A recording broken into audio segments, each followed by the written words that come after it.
I don't know, Terry, you've been evangelizing for 30 years, for longer than I've been in the church. And I've been doing it for 20-some. Mm-hmm. And, so many times you talk to somebody about these matters and they say, oh, no, don't talk to me about that. I survived 12 years of Catholic school. I've heard that. Right? Like I'm a total expert in Catholicism. And, I took a cue from you that you'd say, oh, well, that's great. So you know all about it. So can you name the 10 Commandments? Go stronger. Welcome back. Got my headphones on this time around. Matthew Arnold sitting in for Jesse Romero today. He'll be back tomorrow on the Terry and Jesse Show. I'm here with Terry Barber, and we've been talking about how we're going to talk about evangelization and the importance of doctrine to evangelization. Absolutely. And before I do that, I want to give an example of what happens when you don't have doctrine and you're trying to evangelize. The church in Germany they lost 200,000 Catholics just this year, and they've been losing over 100,000 for 40 years, every year. Wow. Now, why do people keep turning to them as they're not any model. I mean, come on, Matt. They're anything but a model for the church. Now, let me just throw something else at you. The African church, on the other hand, who some of these German bishops have said the Africans are backward. Mm-hmm. I won't say who. I'll be charitable. That's fine. Be charitable. But if you actually want to know how the Catholic Church is doing in Africa, hey, man, all roads lead to Africa, brother, where the Catholic population has grown nearly 250% since 1980. No other place on the planet have we had that kind of growth. Now, and what's unique about the African Church, Terry? And I'll tell you what it is that they've been teaching the fundamentals of the faith. That's right. The evangelization there has been accompanied by catechesis. Yep. Sound catechesis. That's the big issue. I don't know, Terry, you've been evangelizing for 30 years, for longer than I've been in the church. And I've been doing it for 20-some. Mm-hmm. And, so many times you talk to somebody about these matters and they say, oh, no, don't talk to me about that. I survived 12 years of Catholic school. I've heard that. Right? Like I'm a total expert in Catholicism. And, I took a cue from you that you'd say, oh, well, that's great. So you know all about it. So can you name the 10 Commandments? Right. And you'd be amazed at how many people choke on that. And if they can manage the 10 Commandments, you can say, oh, well, then can you name the 7 Sacraments? This is stuff you were supposed to learn when you were 7, okay, after your 12 years of Catholic school.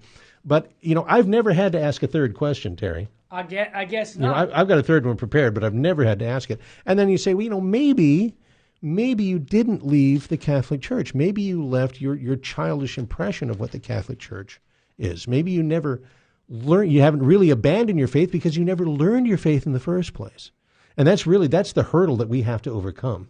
Matthew, I was going to take more from this article, but I'm just going to throw it at you and have this dialogue with you because you put a catechism together for St. Joseph Communications, our Catholic faith. And I think you're holding a catechism in your hand. I've got 2 with me currently. You go wherever you go, this guy carries catechisms. He's a little odd, but I still like him. Yes, and I've even got the internet on my phone. Yeah. No. Yes. But here's my point, Matthew. You're a Catholic convert, and you've experienced the same thing. After 40 years of evangelization, I experienced that same thing where people just don't know the faith. Now, I've also had this where we can't get back to the memorization of people memorizing the sacraments or memorizing why did God make us. This is a foolish statement because I've seen the fruit of that. That's right. It's foolish.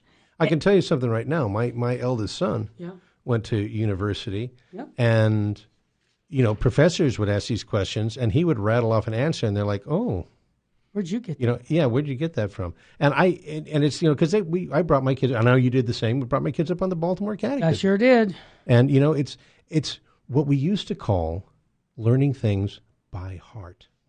And think about this. See if this analogy fits. You have a son in the military, and when he went to training, basic training, when they went and said, this is what happens, this is what you do when you're in this circumstance. And many times I've heard people say in the military, oh my gosh, they're giving us this formation that we have, and they're going over and over it again, and so that we have it almost like muscle memory. Mm-hmm. Where we know exactly what to do if X, Y, or Z happens. But then when it happens, they're like, wow, it all kicked in. Right, the training kicks in, that's right. And I say, if that's a fair analogy, our Catholic faith, that when you study your faith and you know your faith, as you come in life, there's times where you go, okay, I now know what I need to do. I need to act and ask Jesus Christ for more faith every day, because that's what I learned in my catechism. Have I been dropping the ball in that? Yes. Faith is a gift for which we must always pray, because God gives it to us out of his pure goodness. That's right from the catechism. That's right from the catechism. That's right. See, and so what I want to encourage you, our listener, is to go out and get a Baltimore Catechism. I know Mother Marian talks about it on... And it couldn't be easier. I mean, in today's world, I personally, I'm going to make a recommendation. I like the St. Joseph Baltimore Catechism. It's in 3 volumes, I think, and it's available from a Catholic book publishing company, or virtually any Catholic bookstore is going to have it. Yep.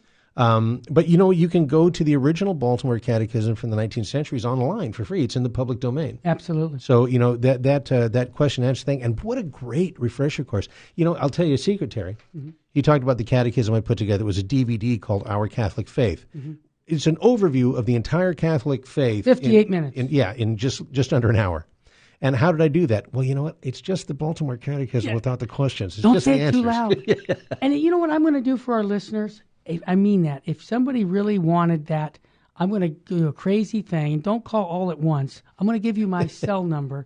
Okay. And I want you, if you have a need for your family to have a great catechism for the kids and for the adults, call me at 661-972-7872. Now, if I get thousands of calls, it might be a while for me to get back to you. But I want to give it away. I want you to have it, because this is so important today in our faith. Think about this. I said it before. 20% of the kids are still practicing their faith by the time they're 23. We've let them down. We haven't taught them the faith. Well, and that's the thing, too. Pope Francis has made it a large part of his pontificate to want to evangelize. Oh, yeah. The whole thing, we went to a big diocesan function down in Orange County, and the whole thing was about missionary disciples. This is their new buzz term, and that's what they're talking about in the Bishops' Conference right now. The United States Conference is getting together. How are we going to implement this, making missionary disciples? I'm going to tell you the first thing.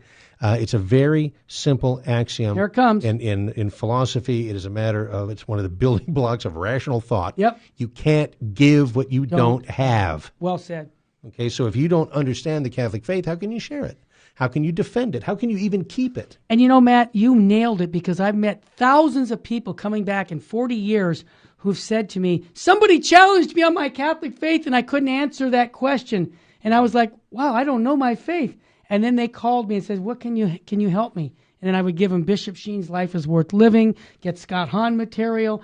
And they were like on a search for truth, and they found it, and then they became, informed on their faith, and then they were evangelizing after that. And I think as Catholic Americans, we have perhaps an even greater duty than Catholics in some other countries, because the United States is a mission country. That's right. This was not the U.S. wasn't founded by Catholics, and so we have a duty not only to know our faith, but to be able to defend it. I think a certain amount of basic apologetics is really requisite to being a Catholic, to be able to give a Catholic witness in what is essentially a post-Christian society. Well said. And here's our 5 stones that the Terry and Jesse show end every show with.